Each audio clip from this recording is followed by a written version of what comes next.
Well, good morning. It's good to be with you. It's good to see everyone. School got kicked off this week. We're kind of starting to get into that fall mode.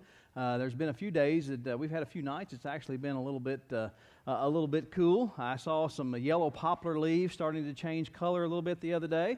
For you millennials, pumpkin spice latte is starting to make an appearance. So that's kind of it's kind of an appearance maybe of an early fall, so I don't know how that works, but anyway, that's coming around. Kiddos came back to school this week, and we got, it's always overwhelming when we start. End of the day, I just kind of sit down and go, Mike, I'm getting too old for this. And yesterday was my birthday, and appreciate all the birthday wishes. Teresa Goodman celebrated my birthday at Mike Lenig's Fish yesterday. She didn't ask me to go with her, but she celebrated there. So wherever your Hillard celebration was yesterday, I hope you enjoyed it.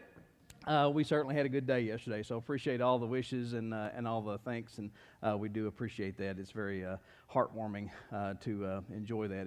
It's really interesting. Facebook is one of those things. I'm not really a good birthday guy. I just tell you, I try sometimes when I catch it, but I get busy, and so I kind of fail at that. So hopefully I'll be better this year because I really do enjoy it. I had over 300 people that wished me happy birthday on Facebook yesterday, and I'm scrolling through. I scroll through every one of them, and I was telling Sandy, I said it's such a just a odd menagerie of humanity that I've connected with over 48 years of people from my past and people from high school, from FFA, from racing, all these different areas of people that I know, and it's really cool to be able to have them all come together and do that. So it's kind of a neat thing, and so we enjoy that. Today, we are going to wrap up our series on King David. So if today is your first day here, it's a little bit like coming in at the end of the movie.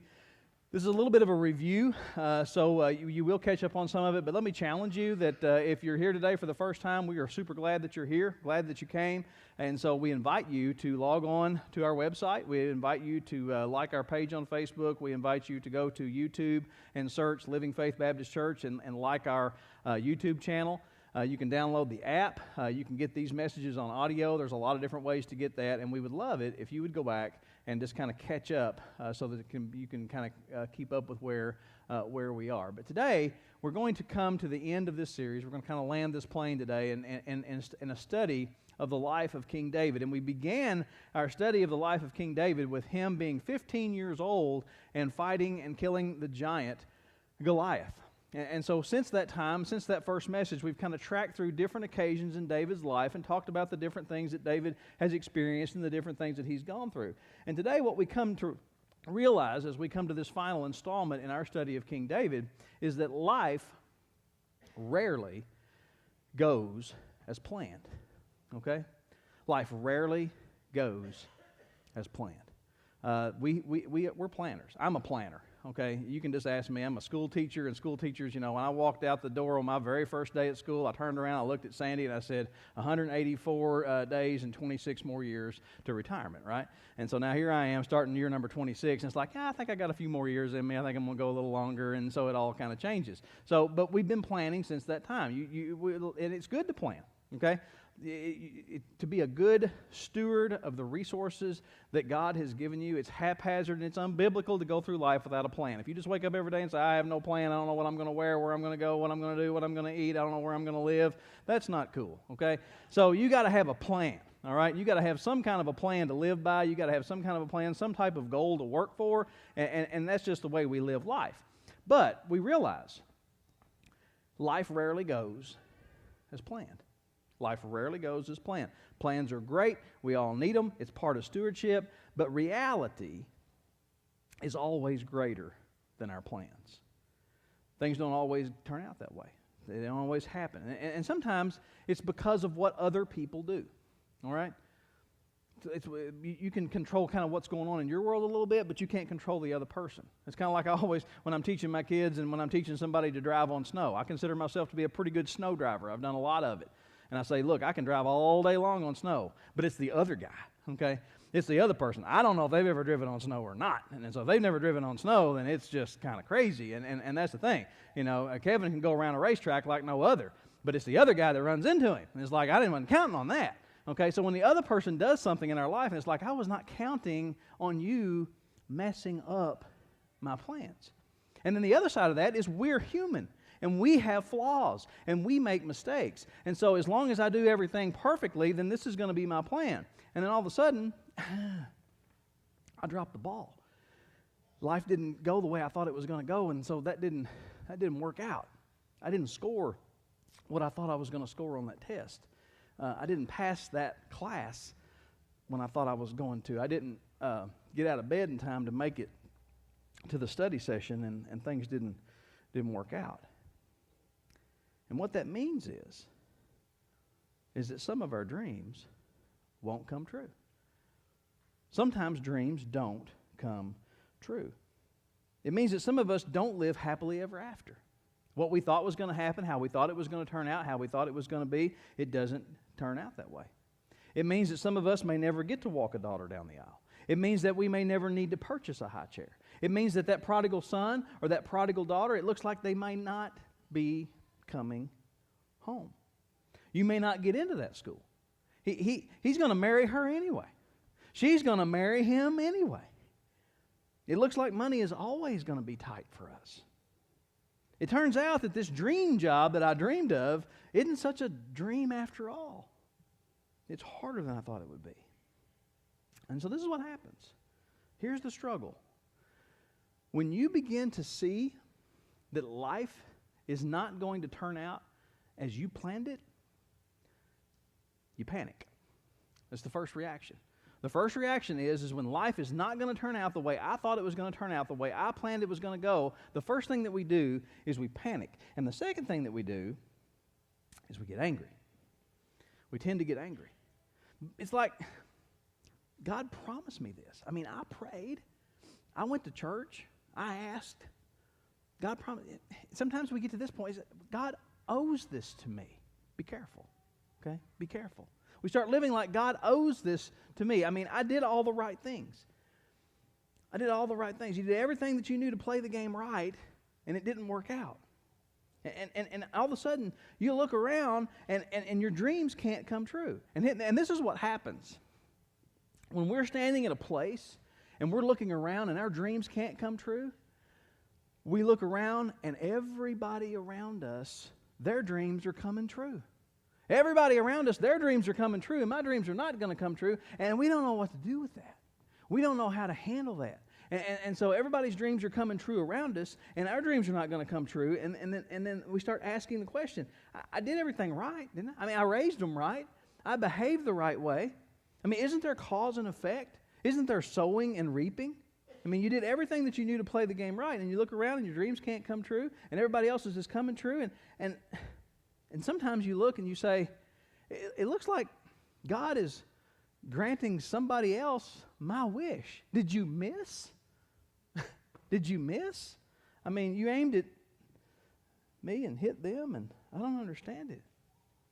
Well, what we've learned in our study of King David is that because of crazy King Saul, I mean, David was anointed. Samuel, comes to the house, and it's like, this is a guy, and God says, yeah, we studied that last week. God gives him the nod. He's going to be the king. And so he knows from the time he's 13 years old that God has something special for him. And so he's just a kid, and all of a sudden he's been anointed, and then he kills Goliath, and he's an overnight success, and everything's awesome. And King Saul says, like, you're the boy, and you're going to be my boy, and I want you to marry my daughter, and I want you to move into the palace, and this is my son Jonathan. He's going to be your best friend. Y'all are just going to live happily ever after in the palace, and one day you'll be king, and we're all going to be this one big happy family. And David's like, I cannot believe this. This is just great. Everything is awesome.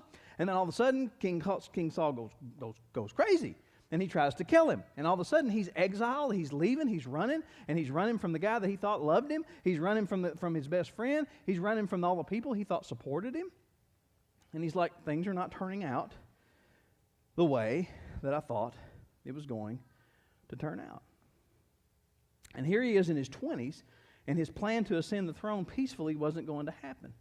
And so we studied that what David did then is what many of us do. He panicked. He took matters into his own hands, and people died.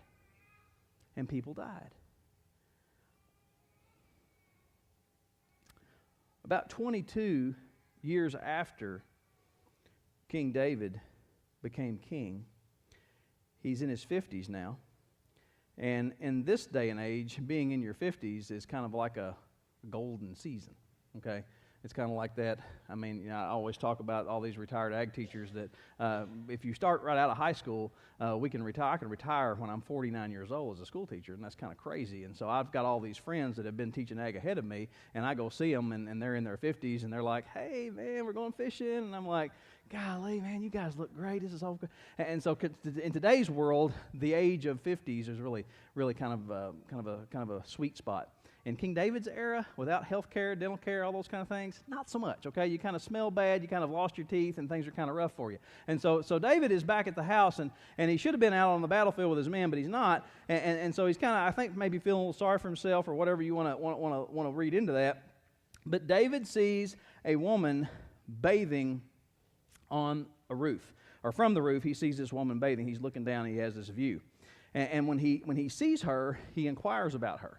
And so this takes us back to earlier in the series when we realized that God never intended for Israel to have a king other than him. Because when you have a king, one of the problems is you can't say no to the king. So David sees this woman, and he says, I wonder who this is. And so he sends for her. And so this is what his direction is. Who is this woman? And so he sends someone to find out who she is. And the man come back and said, she is Bathsheba, the daughter of Eliam, and the wife of Uriah the Hittite. Okay? Key word on the wife, David. She's the wife of Uriah the Hittite. Well, you can't say no to the king, right? You can't say no to the king, but he told him who she was, and yet David didn't back up. And he says, okay, I want her. And so they brought her to him. She comes to him. They spend the night together. She goes home, and then later she sends word to David that she is pregnant. And David says, okay, I can control this. I can control the outcome on this. I can fix this. I've got a plan. Uriah is her husband. And I know him, and he's one of my guys, and so I'm going to send to the battlefield, and we're going to bring Uriah in, okay, because we got an issue here we got to correct, and I can control the outcome. So he has Uriah brought to him. And so Uriah comes to him, and this is what he tells Uriah. He gets a report from the battlefield, and whatever questions he come up with, he kind of made it up, I'm sure. It was like, yeah, okay, good to hear things are going well for you out there. And hey, while you're here, before you go back to the battlefield, why don't you go home, spend some time with that wife of yours, okay? Why don't you go home, spend some time with Bathsheba before you go back. Just go spend the night with her and then go back, because in his mind, he's controlling outcomes. This makes sense. I mean, everybody will say later on when the baby's about to be born, oh yeah, Uriah left the battlefield, came home to King David, spent the night with her, went back home. Now we're starting to count the months. Now we understand and why it's going on. Instead, Uriah says, no, my men are bleeding and dying out there on the battlefield. I am not going to go spend a night in luxury with my wife while my guys are out there bleeding and dying. And so the word comes to King David the next day, hey, Uriah didn't go home. He didn't go. We all saw it. We all know where he went. We know where he was last night, and he wasn't with her. And so David said, okay, we'll try again. So he brings Uriah in. This time he gets him drunk, controlling outcomes, right? I'm going to take matters into my own hands. I'm going to control outcomes. So he gets him drunk and points him in the direction of home and says, there you go. Go home. Go home to your wife. But Uriah has still enough sense about him to say, no, I may be drunk, but I'm not going to go and spend the night with her in my house while my men are bleeding and dying on the battlefield. And so again, he doesn't go home, and everybody knows it. They know he doesn't go to his wife. So now David's like, okay, I'm going to control this. I'm going to control this outcome. So David takes and writes an order to Joab. Joab is the leader of his army. And he writes a letter to Joab, and he says, when Uriah gets back to the battlefield, okay, I want you to take him to the front lines where it's as hot as it gets, where it's as tough as it gets, and when you get him up there and the fighting is at its fiercest, draw back. Just walk away from him. It's a death sentence. Listen, David wrote this, sealed it, and handed it to Uriah, and said, take this to Joab, and he'll know what to do. So Uriah leaves King David and carries his own death sentence to Joab and hands it to him and says, this message is from King David. And Joab opens it, reads it, and knows what's going on. But guess what? You can't say no to the king. You can't say no to the king. So he folds it up, puts it in, takes Uriah out, does exactly what King David told him to do. They draw back. Uriah is killed in battle.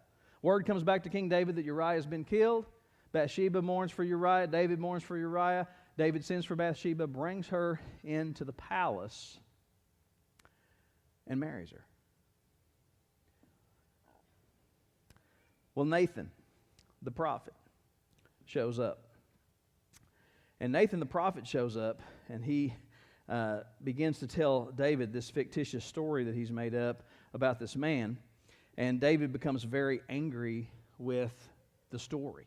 And he becomes very angry at the man in the story. And he becomes so angry at the man in the story that he says, that guy ought to die. And then Nathan looks at him and says, you are the man. Okay? You are the man. Look, we know what you did. All right? God knows what you did. The whole palace knows what you did. And this is what you've done. And now you've had Uriah killed. And we know it, and I know it, and God knows it. And here's an interesting thing. This is what we've said about David all along. Look at David's reaction to what Nathan says. 2 Samuel chapter 12, verse 13. David said to Nathan, I have sinned against the Lord. Again, David allows himself to be subjected to God's law. Okay? He allows himself to be convicted by God's law. I have sinned against the Lord. Nathan replied, the Lord has taken away your sin, David. You are not going to die. But let me tell you something. Sin never goes without consequences. Sin never goes without consequences in this life. Okay? Jesus Christ died on a cross for your sins.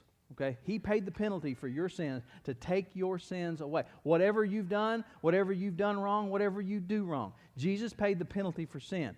And so when He removes that sin, it is removed as far as the east is from the west. And when you close your eyes in death, you will open your eyes in heaven and you will be with Him for all eternity. But listen to me. Whatever you do in this life, there will be consequences in this life. And you may not be able to stop it. You may not be able to take care of that. And David couldn't take care of it. The first thing happened immediately. The son that was born to he and Bathsheba died. And he had to go through that pain of losing a child. But we begin to see how this whole story unfolds. 10 years later. 10 years later, his son Amnon. David's son Amnon becomes consumed with lust for his half-sister. Okay? People, if you haven't read the Bible, you should read it. I can't make this stuff up. All right? I really can't. But I mean, this is just it's too unbelievable to be it has to be true. And so Amnon cannot get her out of her mind. Her name is Tamar, and Amnon can't get her out of his mind. He's so consumed with lust. So this is what he decides to do. He decides to pretend to be sick. Okay? Parents, y'all ever had a kid pretend to be sick? Okay, put the thermometer on the light bulb, and the mama comes in. It's like, oh wow, honey, your temperature's 151. You are burning up. Okay, you may have to stay home today.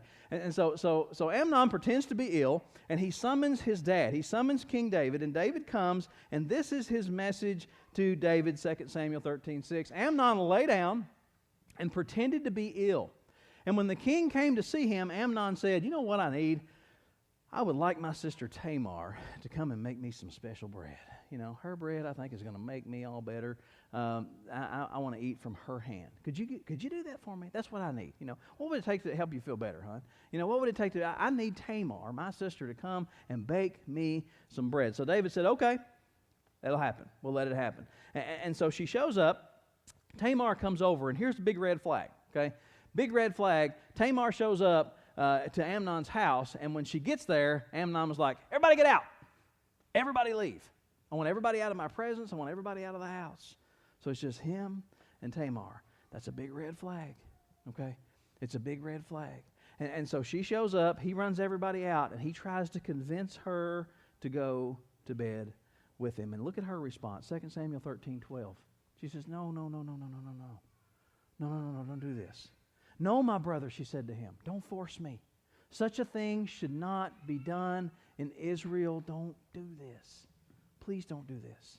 She begged him, "Don't do this wicked thing." In verse 14, but he refused to listen to her, and since he was stronger than she was, he raped his sister. Come on, people, this is crazy. These people are messed up, okay? This is a messed up family, isn't it? It's a messed up family. And look at what happens as soon as it was over, in the next verse 15, then he hated her with intense hatred. In fact, he hated her more than he had loved her. And Amnon said to her, "Get up and get out."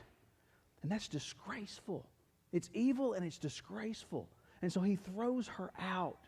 And she knows that she will never be married in this culture. She knows that she is nothing in this culture. This is humiliating. It's horrifying. It's awful. And then we see the story begin to unfold and what takes place.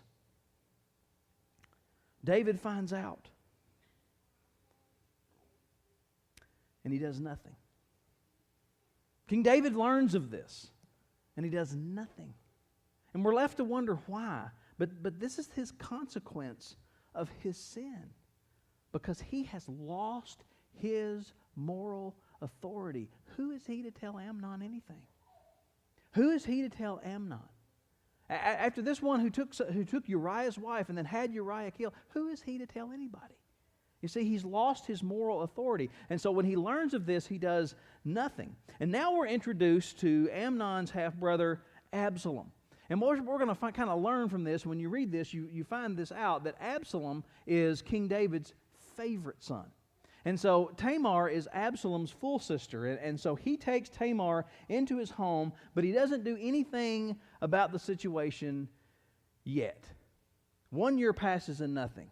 2 years pass. And then Absalom decides to throw a party.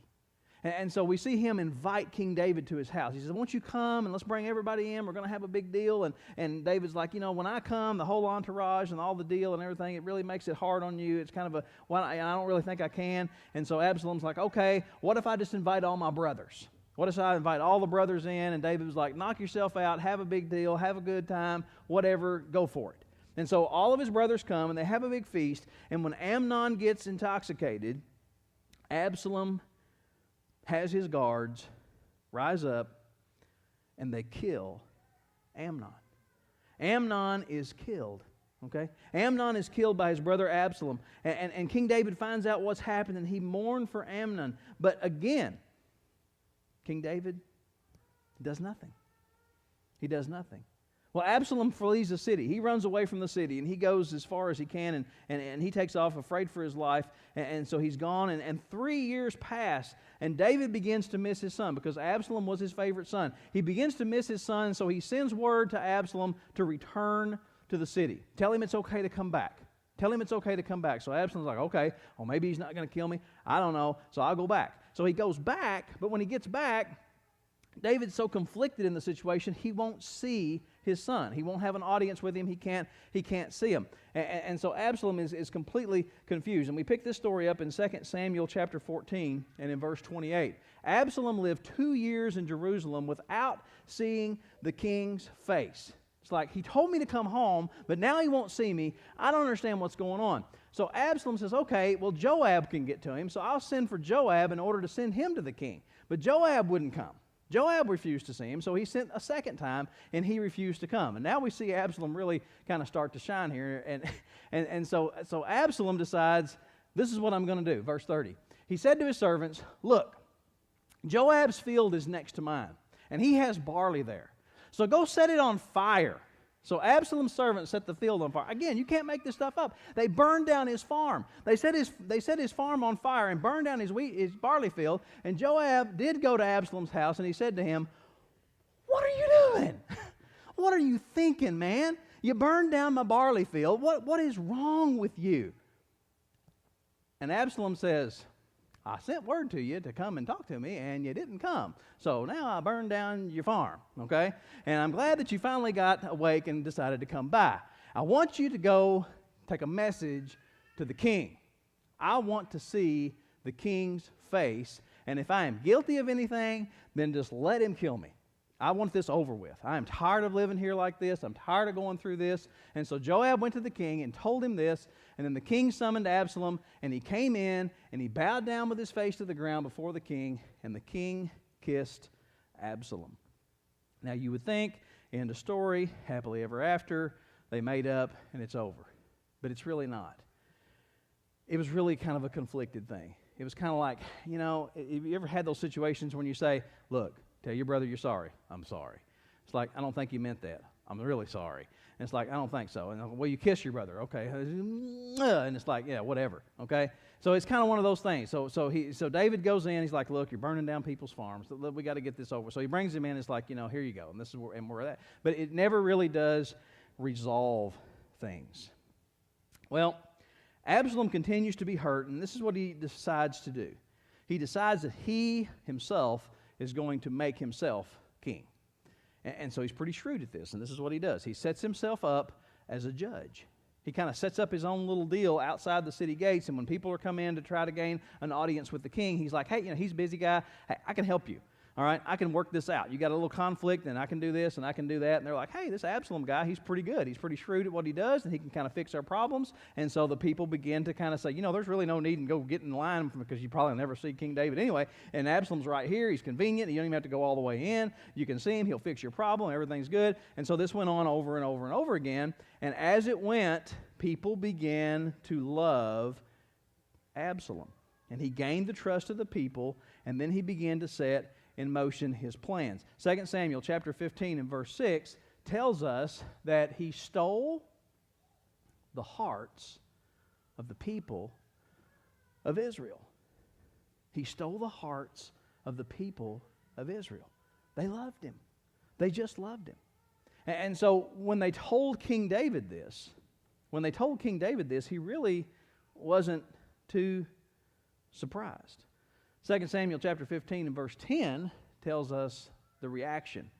Absalom sent secret messengers throughout the tribes of Israel to say, as soon as you hear the sound of the trumpets, then say, Absalom is king in Hebron. This was his plan. It was brilliant because, see, there's no smartphones, there's no Facebook, there's no CNN, there's no cable news, okay? There's no TV, there's no radio, there's nothing. So people didn't know. So Absalom said, look, you guys are going to go out, you're going to kind of hide all the tribes of Israel, and you're going to get there, and then as soon as you hear the sound of the trumpets, we're going to blow the trumpets, and then everybody's going to say, Absalom is king in Hebron. And the people are going to be like, I wonder what happened to David. You think he died? I don't know. Did you hear what happened? No, maybe he just gave it over to Absalom. He's getting kind of old, and his teeth fell out, and all these things, and so maybe he's getting tired. We don't know. All they know is that Absalom is king, because that's what they hear. It was a brilliant plan. Okay, it was a brilliant plan. So the trumpets blow, and Absalom is king in Hebron. And then David finds this out. And he was like, wow. Because when the people heard that Absalom was king, they rejoiced. They rejoiced. Okay? They were excited about this. And here we are. 16 years after the incident with Bathsheba. And all of a sudden, David's world is turned upside down. It wasn't supposed to happen this way. It wasn't supposed to turn out this way. His oldest son has been murdered by his favorite son, and now he is about to start a civil war to unseat his father as king. 2 Samuel chapter 15 and verse 13. A messenger came and told David, the hearts of the people of Israel are with Absalom. And David's not really surprised by this, because David said to all his officials who were with him in Jerusalem, come, we got to get out of here. We must flee, or none of us will escape from Absalom. We must leave immediately, or he will move quickly to overtake us and bring ruin on us, and he will put the city to the sword. And so David abandoned the throne in order to save the city. And once again, he's a fugitive. Once again, he is on the run. Once again, he has been betrayed by his own people that he thought loved him. All of a sudden, the people that he thought he was closest to, all of a sudden, the throne that he thought was his, he has lost, and he has turned, and he is now on the run again. He's running from the place he called home and the people who supposedly loved him, but this time he's not 22 years old anymore. Now he's 61 years old. Now he's 61 years old, and all of a sudden it's all flashing back. But this was not supposed to happen.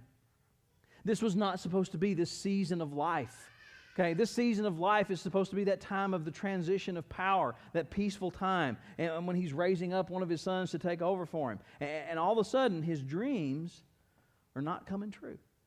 All of a sudden, life is not turning out as he had planned. And there we are, aren't we? And there we find ourselves in the story. Because some of you are at that same intersection. Some of you are in that same place. Some of you are right there, and all of a sudden, life did not turn out the way you had planned. Here we are heartbroken. Here we are disappointed. Here we are angry. Maybe you're angry with God. He could have prevented it. I mean, He's God. What's the point in trying anymore? I mean, you hung in there with Him. You hung in there with her. You stayed the course. You raised him right, you raised her right, and now look how they treat you. You were told to be honest, so you were honest, and you lost that job. You worked hard, but it hasn't worked out. And this is where we often make things worse. This is where we often make things worse. We are so angry and so hurt and so frustrated with God that we hurt ourselves more. We create more debt, we create more frustration, we create more pain. We take more pain relievers, but yet there's more pain. But this isn't the first time for King David. He's been through this before. And the first time, he took matters into his own hands. But since then, he's learned. He's learned. And this is what we learn from the life of David. The whole caravan is filing out of the city. The whole caravan is filing out of the city of Jerusalem, and Zadok the high priest was with them, and all the priests and the Levites and all of these people are with David, and they were carrying the Ark of the Covenant. Now, let me remind you, you Bible folks and church folks know this, but some of you may not. In this time, the Ark of the Covenant was the symbol of the presence of God. Okay, inside that ark were the tablets that God had given to Moses of the Ten Commandments, of the law. And that ark, wherever that ark was, that's where the presence of God rested. So wherever that ark moved, the presence of God moved with it. And you could almost, it was just, if you took that ark into battle, you would surely win. Because with that ark was the presence of God. And so they are leaving the city, and they are taking the Ark of the Covenant with them. And David saw them.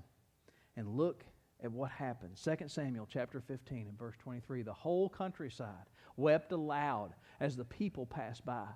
The king also crossed the Kidron Valley, and all the people moved on toward the wilderness. They're moving out of the city as they go. Zadok was there too, and all the Levites who were with him were carrying the Ark of the Covenant of God. And they set down the Ark of God, and Abiathar offered sacrifices until all the people had finished leaving the city.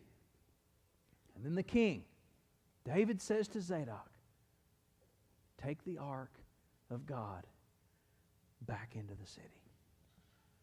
Take it back. This is powerful. This is powerful. I am not going to manipulate this situation.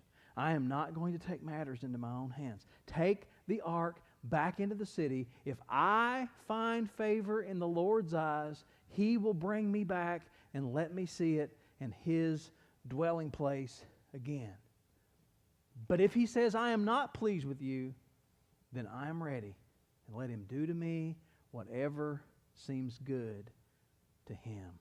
Not my will, but His will. Not my will, but Thy will.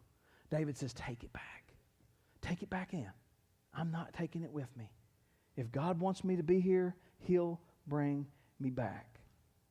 This had to be hard because the people following David were going with David and the presence of God was going with him. And David says, nope, I am not going to manipulate this. Every time I do my will, I mess things up. Every time I get my way, I get in the way. Listen, David lost his world. Don't miss this. This is it. This is the key. David lost his world.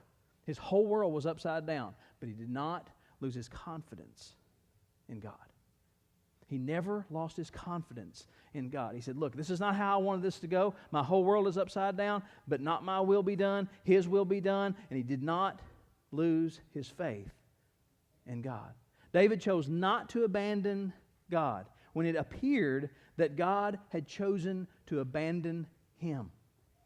He said, no, not my will, but thy will be done.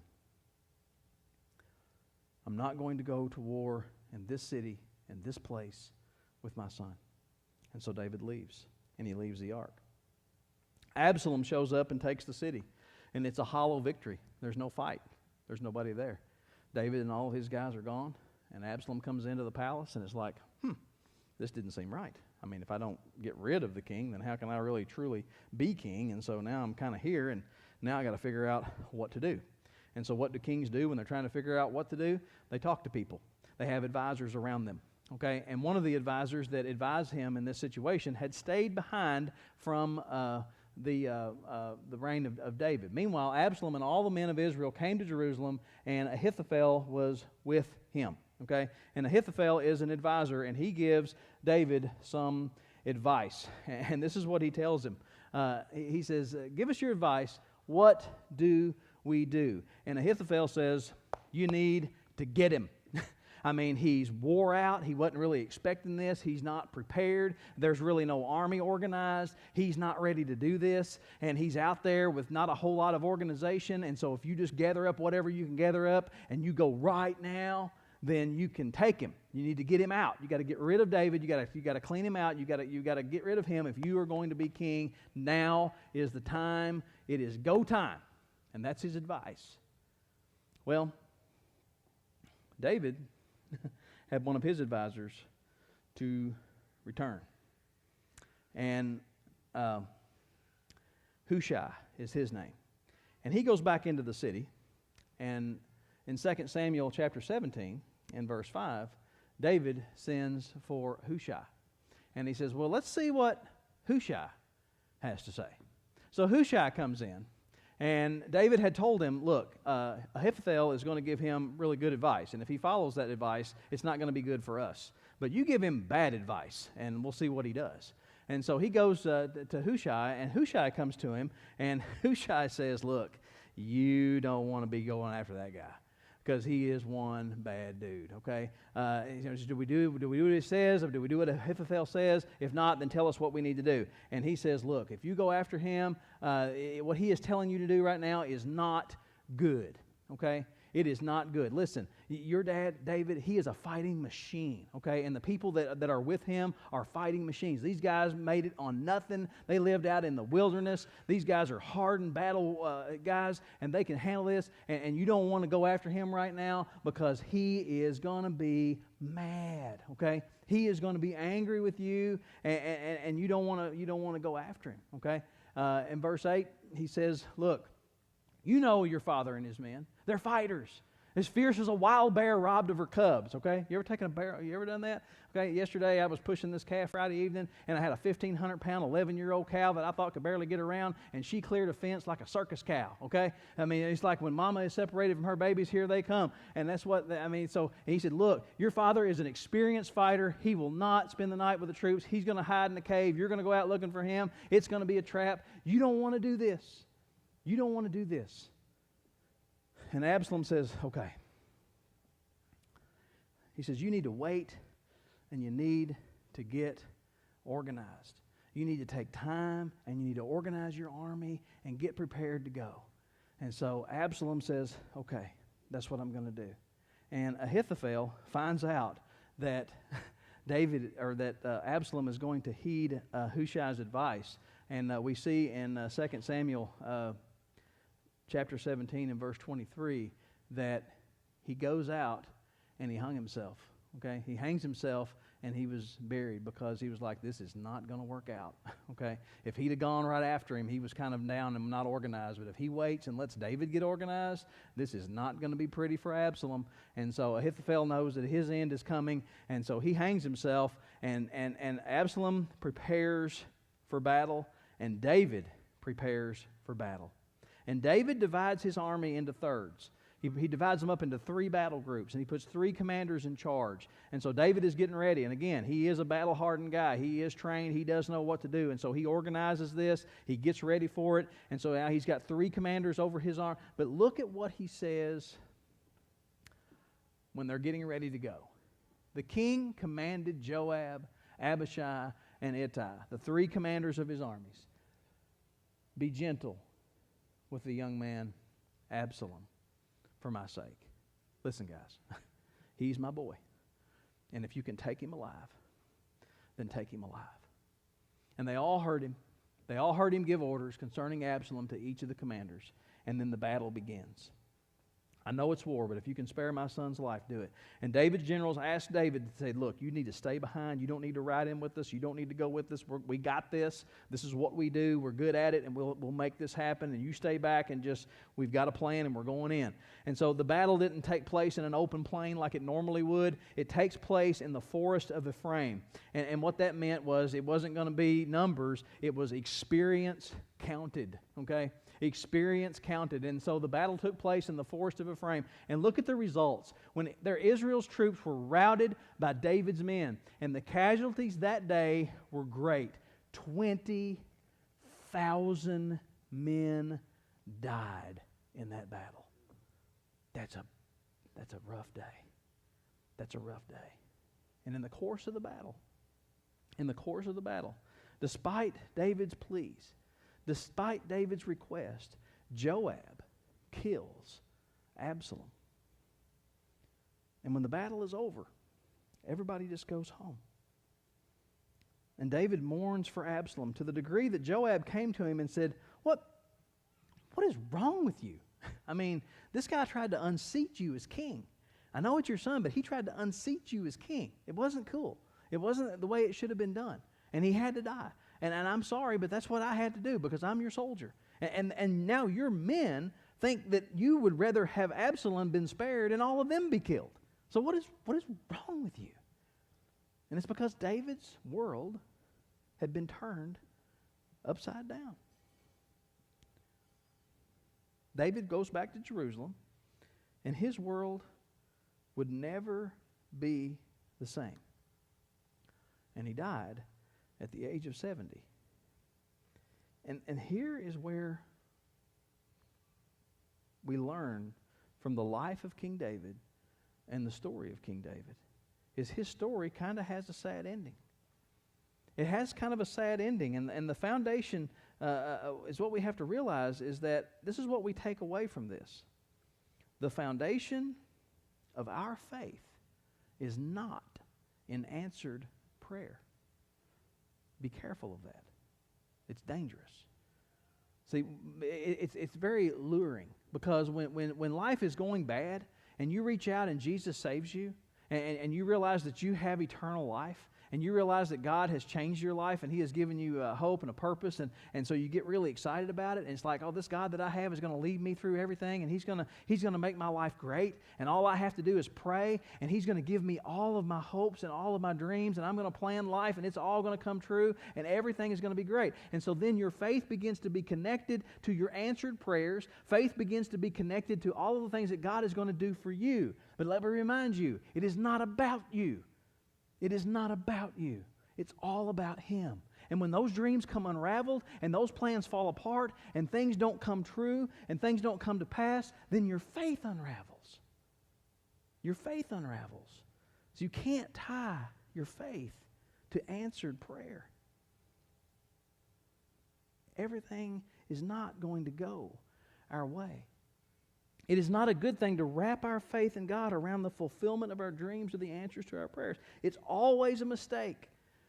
It's always a mistake to wrap our confidence in God around our dreams coming true. Dreams that don't come true, prayers that don't get answered, none of that, okay? None of that says anything about the faithfulness of God. It says nothing about God's presence. It says nothing about His lack of activity. And this is what David would say to us. This is what we said a few weeks ago. David would say, look, things are coming unraveled, and I know your world seems like it's upside down, but when you feel forsaken, you are mistaken. He has not left you. He has not left you. Yeah, look, hey, when I killed Goliath, it was a big day. I was an overnight success, and the people was with me, and God was with me, and it was great. But in my darkest hour, in my darkest moments, my God was still with me. He was still with me. You see, David never lost his confidence in God. David would say, through all my highs and lows, God was with me. In our circumstances, we would do well to do what David did and what David said. As we look today, back in 2 Samuel, chapter 15 and verse 26, when he says, if God says I am not pleased with you, then I'm ready. Let him do to me whatever seems good to him. I am not losing. Look, hey, I wanted my boy to not do this. I didn't want Amnon to be killed. I didn't want Absalom to do what he did. I didn't want Amnon to do what he did. I shouldn't have done what I did with Bathsheba. I made mistakes, and because I made mistakes, I lost my moral authority. I couldn't keep my control of my household. Everything fell apart. And so, if that's the case, that's the case. And if whatever God wants to do, God can do. But I am not going to lose my confidence in God.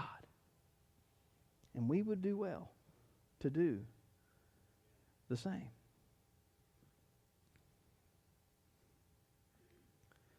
Several years ago, I came home from church, preached a message, stood at the back of New Harmony, and my Aunt Linda come out. She'd not been feeling good. I shook her hand. She handed me a newsletter that her son, my cousin, had written for Christian County Horticulture, and she said, take a read at that. And she said, I'm going to go home and eat some lunch and rest. And I said, okay, I'm going to go home and watch the Daytona 500. And so that was my plan. That was my plan for the day. I went home. I turned on the Daytona 500. I'm watching the race. My phone rings. It's my cousin. She said, hey, there's an ambulance going to Linda's house. I said, that's not normal. I jumped out of my bed. I got in the truck, and I take off, and I get there, and my Aunt Linda is on the deck, and she's sitting there, and she can't breathe. And I'm holding her hand, and I'm just looking at her, and she's in a panic, and I'm looking at her, and she said, Greg, I'm going to die. And I said, no, you're not going to die. I said, the ambulance is here, and we're going to get you loaded up, and we'll get you over to the hospital. We'll figure out what's going on. It's all going to be good. It's all good. It's all fine. And so I'm praying. Put her in the ambulance, shut the door. We drive to the hospital. They take her in. I go in. Doctor comes out, looks at me, and says, she didn't make it. She was gone when she got here. And so now I have to tell my uncle that his wife is gone. And I'm just learning it myself. And so that's what we do. And so, sometimes you just got to do what you got to do. And I sat down, I went in, and Gary's there. And if you know my uncle, he's a man of very few words. And I sat down and I told him what had happened. And I told him, I said, she didn't make it. And he didn't say anything. He just sat there. And his lip began to quiver a little bit, and he's a man of very few words. And he just looked me in the eye, and he said, we were just about to kick back and enjoy life. Both at retirement age, both right about 62. And he said, we were just getting ready to enjoy things. Life did not turn out the way he had planned. It did not turn out the way it had planned. His world, in that moment, turned upside down. Just in that moment, just in that blink. Just that Sunday afternoon that was a normal afternoon that we were just going to watch a race and enjoy the afternoon with our families and eat something and go to bed and get up and do it again on Monday morning. But that day, his world came upside down. And we were all shocked. And we went through the service and all that involved and everything else. And I remember that next week, I was in the process of doing all the preparation meetings that spring for being a spiritual director with the Emmaus community. And my uncle, he was a deacon at New Harmony and still is. And he calls me and he says, hey, what about that Emmaus walk? And I was like, you just lost your wife. And I'm thinking all this in my mind going, seriously, really? You want to go do something like that? And I went and saw him and he was like, hey, I got to do something. And when I look back on that moment, he's a man of very few words, but this is what he communicated to me. My world is upside down. I've lost my wife, but I have not lost my confidence in God. Okay? And I'm not going to run from him, and I'm not going to be angry with him. I am going to run to him. I am going to put myself right in the middle. I don't even know what this thing that you talk about is, but I know that there's a lot of people there who love Jesus, and that's where I want to be, is in their presence and in their midst, because that's where I need to be, because I have lost my wife. I have lost something that's very important to me. I have lost my dreams are not going to come true. They can't come true. She's gone. So I don't know what to do, but I do know that I still have confidence in God. And I want to be with those kind of people. And that says a lot. So I don't know where you are. I don't know what your situation is. But for some of you, dreams haven't come true. For some of you, dreams can't come true. Life hasn't turned out as planned. But listen, that story is my story. But in this room, there's lots of those same stories. Okay? I can bring you up here one at a time and say, tell us your story. Tell me how life didn't turn out for you. Okay? Tell me your story about where you had plans and where this was going to go, and all of a sudden, life didn't turn out like we planned it was going to. It didn't turn out the way we thought it was going to turn out. He got sick. She got sick. We lost him. Story after story after story we can tell. But we did not lose our confidence in God. My advice to you is this. Don't lose yours either. Grab onto those people that you know love Christ. Grab onto those people that you know that love Him. Don't isolate yourself. Don't run from Him. Because even though we make mistakes, even though things happen in this world that we didn't even ask for and we couldn't prevent and we didn't know what happened and it turns our world upside down, do not lose your confidence in God. We know David didn't because he was able to write these words for us. The 25th Psalm, he writes, "In you, Lord, my God, I put my trust." That guy, okay? That guy whose son did what he did to his daughter. That guy whose son was murdered. That guy whose son tried to unseat him. That guy whose world turned completely upside down, whose life was not a happy ending. This was not a happily ever after deal. But that guy was able to write, in the midst of all of that storm, in the midst of all those mistakes, in the midst of all those reactions, "In you, Lord, my God, I put my trust, my hope is in you." I hope you can say that. I hope you can do that. Let's pray. Father, thank you for preserving these ancient texts, for preserving this word for us, these stories of real people who had real lives, made real mistakes, and paid real consequences. Father, that it's not about them, and it's not about us, but it's all about you. And Father, sometimes we understand your plans, sometimes our plans match up with your plans, and sometimes they really butt heads. Father, we all have plans, we all have dreams, and sometimes dreams don't come true. Sometimes in our life, Father, dreams can't come true. But when that happens, Father, help us to never lose our confidence in you. Help us to hold tight. Help us to cling and grab on close. Help us to run to your followers. Help us to surround ourselves with loving people, loving hearts. Father, help us to submit to your will and your plan for our life. Father, just because our worlds turn upside down does not mean that you don't love us. You still do. And you love that one that is here today that needed to hear this. Father, you know who it is, and you know how we all need to respond. Help us to do that, Father, as we respond and reflect to your invitation. We ask it in Jesus' name. Amen. You said